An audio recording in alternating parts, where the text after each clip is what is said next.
नमस्कार दोस्तों, मेरा नाम हरी और मीना है। मैं एक लाइफ इंश्योरेंस एडवाइजर हूँ। मेरा आपसे एक सवाल, अगर आज रात कुछ हो जाए, कल सुबह आपके घर का खर्चा कौन उठाएगा? मैं आपसे पॉलिसी की बात नहीं कर रहा हूँ, मैं आपके परिवार की जिंदगी की बात कर रहा हूँ। प्यार सिर्फ साथ निभाने का नाम नहीं होता, प्यार का मतलब होता है सुरक्षा। LIC का मतलब सिर्फ पॉलिसी नहीं, LIC का मतलब होता है गारंटी, भरोसा और फैमिली प्रोटेक्शन। आज डिसीजन आपका होगा, कल आपका परिवार आपको याद करेगा। कमेंट में लिखिए फैमिली, मैं फ्री प्लानिंग कॉल दूंगा।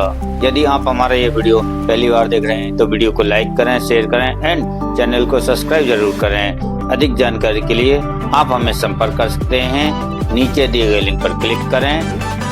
धन्यवाद।